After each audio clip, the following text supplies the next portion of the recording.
RFI et France 24 présentent Mardi politique.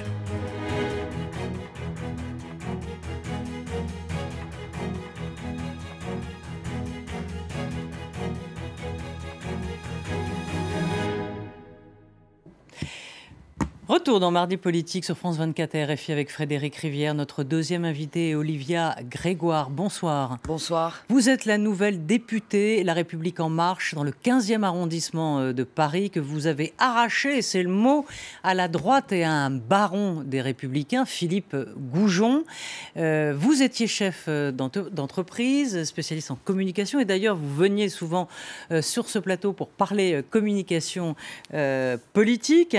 Donc cette décision de vous présenter aux législatives, c'est vous qui l'avez prise ou dans le fond on est venu vous chercher faute de candidats un peu crédibles? Première réponse, déjà merci de me réinviter dans cette nouvelle fonction qui est la mienne.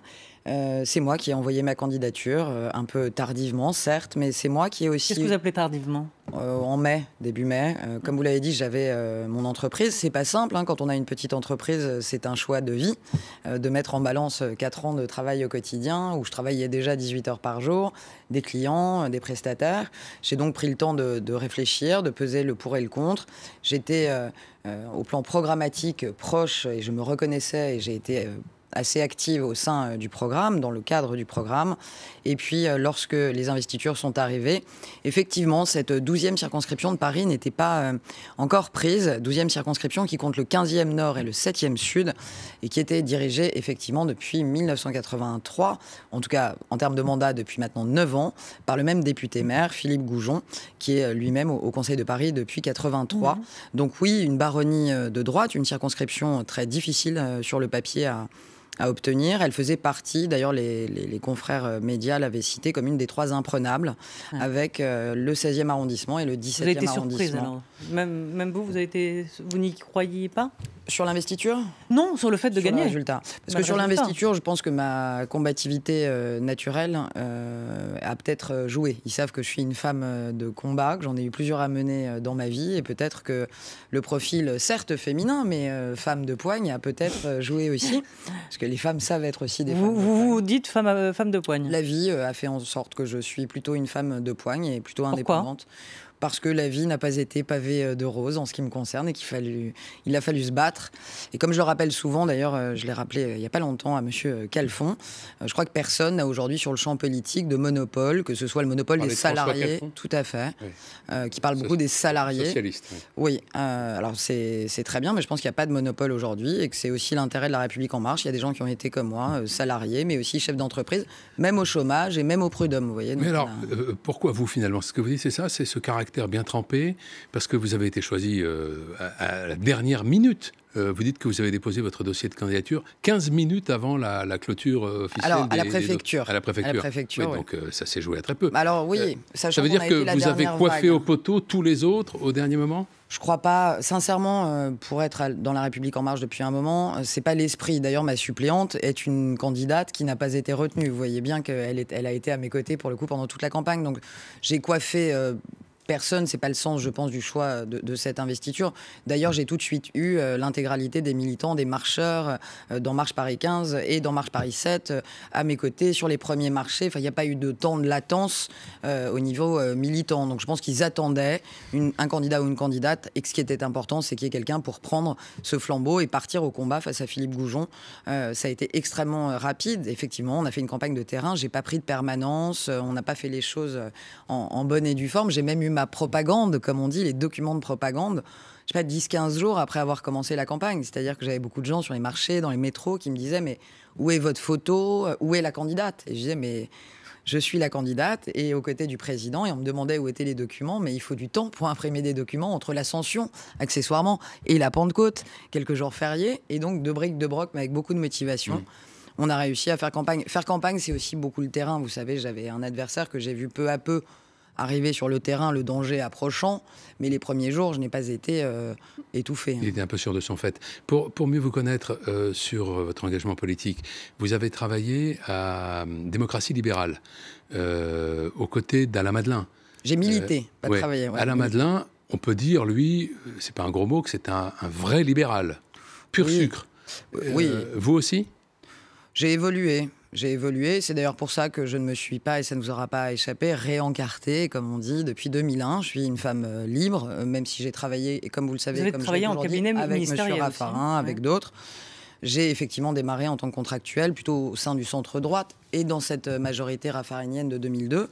J'ai beaucoup appris en termes de militantisme et de découverte de la politique dans ce mouvement, démocratie libérale, n'ayant pas, pour ma part, fait l'ENA, ou en tout cas de volonté politique chevillée au corps. Une fois que j'ai eu fini mes quelques années en cabinet, je suis repartie dans le privé. Je ne suis pas, à proprement parler, une libérale pure et dure. Je suis un être humain qui est dans ce que je crois que la majorité actuelle essaye de défendre et de promouvoir, que ce soit Édouard Philippe ou le président Emmanuel Macron, ce qu'on n'a jamais réussi en France aujourd'hui, c'est-à-dire une vraie libérale sociale. Je suis vraiment pour la libération d'un certain nombre de verrous et de contraintes en matière économique, notamment sur les charges, c'est pour ça que je suis en marche, notamment sur le RSI. Mais je suis aussi une femme de social, en matière de santé notamment. Et ce que j'aime, et là, la raison pour laquelle je me suis engagée à porter et à soutenir le programme de La République En Marche, c'est que c'est pour moi certes libéral sur certains volets, mais aussi profondément social. Il y a des amortisseurs, il y a toujours la considération des plus fragiles. Et c'est la première fois que je me reconnais dans un positionnement Est-ce que vous politique. diriez qu'Emmanuel Macron est social et peut-être de gauche sur des valeurs peut-être sociétales, mais qu'il est clairement libéral économiquement ? Je crois que gauche et droite, ça va prendre du temps, mais on va vraiment essayer de le gommer. Ses clients, voilà. ses clivages. Je pense en revanche, comme vous l'avez dit, qu'il est effectivement profondément social sur un certain nombre de sujets de société et non des moindres, et notamment l'éducation, et qu'il est profondément libéral, tout en ayant ce volet social sur un certain nombre de sujets et ça économiques. va remuer quand même sur l'éducation. Ça remuera un peu sur tout, ne nous leurrons pas. La France a besoin de réformes, on le sait, on est conscient de nos responsabilités. On a bien vu et les chiffres de l'abstention et le second tour de la présidentielle. Les extrêmes sont aux portes. C'est pas parce que j'ai été élu que j'ai oublié les résultats de mai. Alors, puisque vous avez du bagou, on le voit, on vous connaît, on va vous lancer dans le grand bain de la politique politicienne, maintenant qu'on vous connaît un petit peu.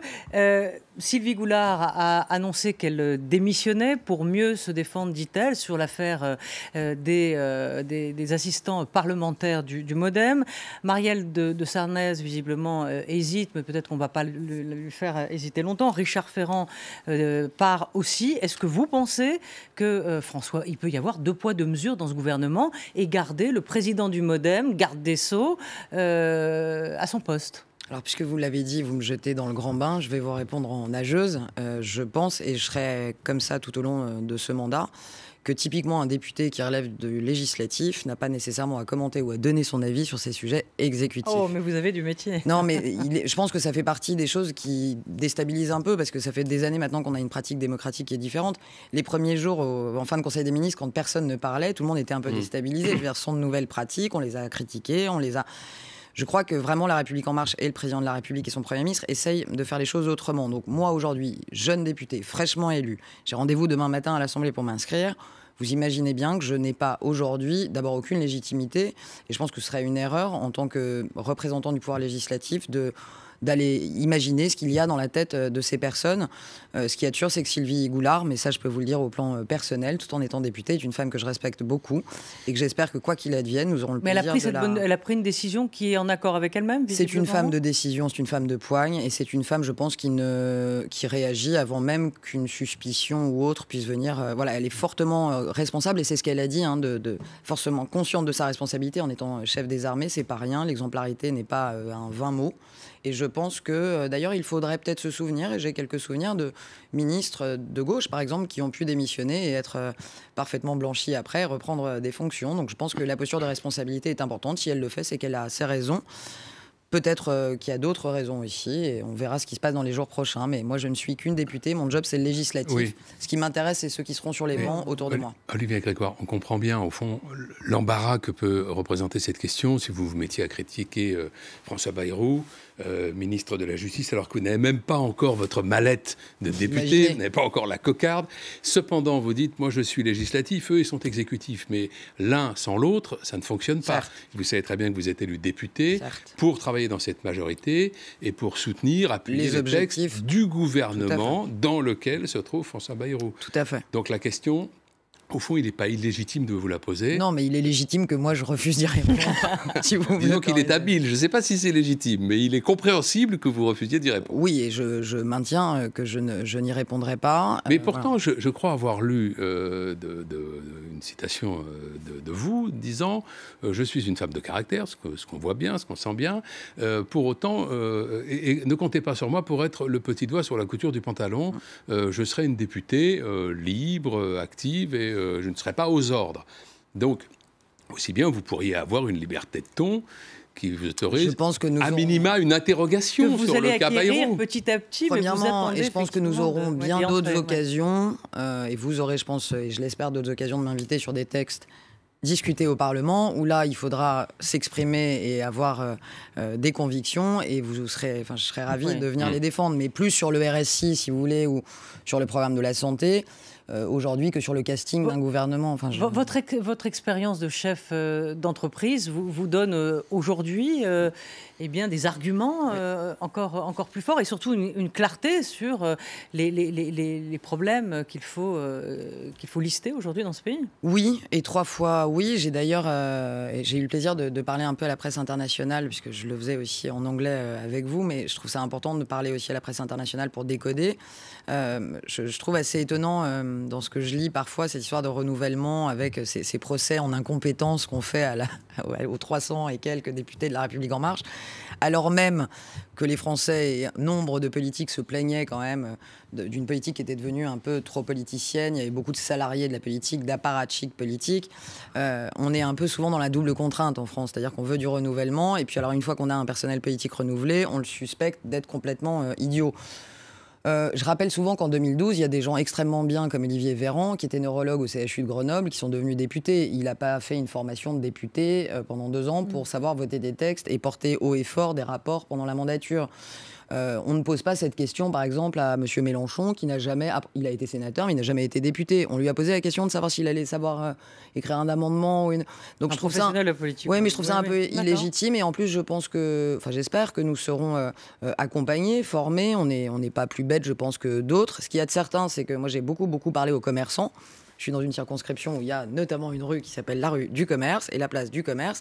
Et effectivement, quand vous avez eu l'URSSAF, le RSI, la CIPAV à gérer au quotidien, ce qui a été mon cas pendant 4 ans, quand vous n'avez pas pu embaucher parce que les charges patronales, ce qui a encore été mon cas il y a 6 mois, et que vous avez perdu des clients à cause de ça, je dirais que peu importe les étiquettes politiques, on peut échanger et on peut mieux se parler avec les citoyens, commerçants, salariés, parce que j'ai une connaissance très pragmatique du sujet. Parfois, on n'est pas d'accord. Ce qu'ils reconnaissent, c'est qu'au moins, on peut vraiment échanger. Sur quoi voulez-vous battre concrètement aujourd'hui? Est-ce que vous avez une priorité en tant que député du 15e de Paris? Est-ce que vous avez une fixette, on va dire? Alors, j'en ai plusieurs. Hein. Quand on me connaît, on sait que j'ai plusieurs fixettes. Une de mes vraies fixettes, entre guillemets, c'est d'aller dans une commission où il y aura une lourde tâche en matière d'évaluation. Et notamment en matière d'évaluation économique et financière. Je suis certes une femme d'entreprise, je suis aussi une femme très investie sur le social. Je souhaite rejoindre une commission qui est très peu féminine, assez rarement d'ailleurs demandée par les femmes, qui est la commission des finances. À l'Assemblée, oui. À l'Assemblée, afin de pouvoir mener des vraies missions économiques et d'évaluation sur un certain nombre de sujets thématiques dans ce quinquennat. Il y a par ailleurs des sujets qui me tiennent particulièrement à cœur en matière de PME, en matière de numérique, en matière de fiscalité et des micro-entreprises aussi, tout en ayant toujours, je dirais, ma fixette naturelle, qui est une fixette sociale de santé. J'ai été aidante pendant des années. C'est le cœur de mon engagement. Mon papa est parti l'an dernier et je me suis engagée en politique pour ces raisons-là, parce que j'ai eu envie de prolonger les choses que j'avais en partie faites pour lui. Donc c'est vraiment un engagement authentique. On a eu beau essayer de me le faire voir autrement. C'est vraiment un engagement authentique et en priorité, effectivement, je souhaite aller sur des sujets difficiles, techniques, économiques, l'objectif étant d'avoir des résultats vite, puisque je pense qu'on va en parler. Hein. Je n'ai pas oublié non plus, au-delà de mon adversaire, le 3e invité de dimanche soir, qui s'appelle l'abstention. Ouais. On n'est pas élu de la même façon quand on a 50% des votants qui ne se sont pas déplacés. Ça fait partie des sujets qui là sont effectivement une de mes fixettes aussi. Ouais. 57% même. Quand vous parlez d'évaluation, est-ce que vous pouvez préciser, parce que c'est un des grands problèmes des institutions françaises, c'est ça, c'est qu'en fait on fait sans arrêt des réformes ou des réglementations, mais on n'évalue jamais leur efficacité, leur portée, éventuellement leur nuisance. De quoi vous parlez précisément? Alors vous avez totalement raison, je vais mettre un cran supplémentaire. Il arrive même qu'on fasse des lois qui ne soient pas appliquées. Donc avant même de les évaluer, elles ne sont pas appliquées. Emmanuel Macron l'a dit et l'a écrit, sur les modalités c'est en train de se caler, mais il y aura dans ce gouvernement une dynamique d'évaluation sur la majeure partie des politiques publiques. C'est-à-dire que les textes votés feront l'objet d'évaluation non pas 5 ans après par la Cour des comptes, une fois potentiellement une nouvelle mandature, c'est toujours plus pratique, mais ne soyez pas étonnés par exemple que la Cour des comptes ait un rôle beaucoup plus prégnant dans la mandature qui va être la nôtre en matière d'évaluation. À différentes reprises au cours de l'année, je pense que le Parlement aura et présentera des évaluations des politiques qui auront été annoncées. L'évaluation, ça va être le pendant, quelque part, des lois que nous allons voter. Vous le savez, le Premier ministre l'a dit et le Président l'a confirmé, il y aura moins de lois, notamment parce qu'on était un peu dans le trop de lois. Il y aura moins de lois, mais peut-être mieux de lois. Et dans ce mieux de lois, il y a cette dynamique de, oui, des lois, mais encore faut-il que, comme dans le privé d'ailleurs, elles soient évaluées, qu'on ait un retour sur expérience. Les méthodes de l'entreprise appliquées à l'État. Un petit peu, je veux dire, quand dans une entreprise, vous avez 2 ans de réforme et que, je sais pas, à la fin des 2 ans de réforme, on fait le bilan, on fait le point. Est-ce que Emmanuel Macron est comme un super chef d'entreprise, en fait? Est-ce qu'il veut diriger la France comme on manage une multinationale? Je crois pas. Je crois pas. Je crois qu'Emmanuel Macron... Non, mais dans le type de... Oui, il y aura en tout cas en matière d'usage des nouveautés. On gouverne comme on manage. C'est un peu la nouveauté, on va dire, de l'ère Macron. Il y aura effectivement des nouveautés. On gouverne comme on manage. Enfin, un pays suppose aussi, en termes de valeur, de positionnement, beaucoup plus d'épaisseur. Il emporte d'ailleurs le charisme très haut et très fort au plan international. Mais oui, ce qu'il y a, c'est qu'on va essayer effectivement dans le renouvellement de ne pas être que dans le renouvellement des politiques, mais aussi dans le renouvellement des pratiques. La lenteur sur des décrets d'application qui ne voient jamais le jour, je sais de quoi je parle, j'en ai vu, ça c'est problématique. Comment voulez-vous avoir confiance dans la loi alors même qu'on n'écrit parfois pas ou on ne publie pas les décrets qui permettent de les appliquer? Deuxièmement, des lois qui se multiplient comme un espèce de millefeuille. D'abord, les Français n'y comprennent plus rien, ça contribue au désintéressement global et on ne se rend plus vraiment compte de l'intérêt précis d'une loi. Donc, moins de lois, plus d'évaluation, un rôle renforcé de la Cour des comptes, et puis plus largement un renouvellement des pratiques démocratiques. Je n'apprends rien, il l'a dit, Édouard Philippe l'a redit, il y aura certainement peut-être un allègement du nombre de députés, une modernisation du fonctionnement de l'Assemblée. Oui. Le tout dans l'intérêt de la vie démocratique. Alors, il faut qu'on vous dise un mot de Richard Ferrand, qui pourrait devenir le président du groupe. Là, on n'est plus dans l'exécutif, en tout cas, il ne le sera plus très prochainement. Richard Ferrand, qui est sous le coup d'une enquête préliminaire pour des opérations immobilières, a été choisi par Emmanuel Macron, donc pour présider le groupe La République En Marche à l'Assemblée. Alors, 2 choses. D'une part, est-ce que ça, c'est de la nouvelle politique qui est défendue par Emmanuel Macron? Et d'autre part, est-ce que vous a priori, vous soutiendrez la candidature de Richard Ferrand à ce poste? Alors, je vais commencer par la deuxième, si vous m'autorisez, même si effectivement il est encore dans l'exécutif, donc je pourrais vous la resservir, mais je ne le ferai pas. Demain, ne vous inquiétez pas. Mais j'ai toujours gardé mes votes secrets. Donc je suis désolé, mais ça j'ai beaucoup de témoins qui peuvent en témoigner. Je ne dirai pas aujourd'hui. Vous ne direz pas aujourd'hui si vous avez voté Macron à la présidentielle non plus? Je n'exprime pas mes votes. D'accord. Il va de soi, je pense que si je suis là, c'est que j'ai effectivement fait des choses. Néanmoins, j'estime, et je pense que c'est important de rappeler que le vote est secret. Je suis un peu étonné que les gens pérorent sur ce qu'ils ont voté ou autre. Ça, vous ne le saurez pas. Après, vous savez, si Emmanuel Macron, et je rappelle d'ailleurs ce qu'a dit Christophe Castaner tout à l'heure, a proposé et a mis Richard Ferrand à ce poste, c'est que Richard Ferrand est digne de la confiance que lui témoignent le président et le Premier ministre. Je ne vais pas, encore une fois, moi, alors même que je ne suis pas allé encore chercher ma mallette à l'Assemblée, que je n'ai pas pris encore l'intégralité de ma fonction en main, commencer à mettre en doute le porte-parole d'un mouvement auquel j'adhère à 100%. Donc je suis désolé, mais je pense que si cette décision a été prise, c'est qu'elle pouvait être prise, c'est qu'elle fait sens, et c'est qu'au plus haut niveau, il n'y a pas d'inquiétude sur ces sujets-là. Voilà, alors c'est la fin de cette émission. Olivia Grégoire, on vous avait invité avec Frédéric pour commenter avec nos invités ce premier tour de la présidentielle. Vous y pensiez à ce moment-là, même franchement, non. Voilà. Et ben voilà. C'est pratique puisque comme on avait terminé, il fallait pas que la réponse soit longue. Non. Puis alors vous avez eu que l'avantage. Moi, je suis assez Ouais, claire. du coup, il ne non, s'agirait pas de. Non, mais non. Merci. Non. Voilà. Merci. Merci Frédéric Rivière, merci bonsoir. Olivia Grégoire. À très vite sur France 24. Et RFI.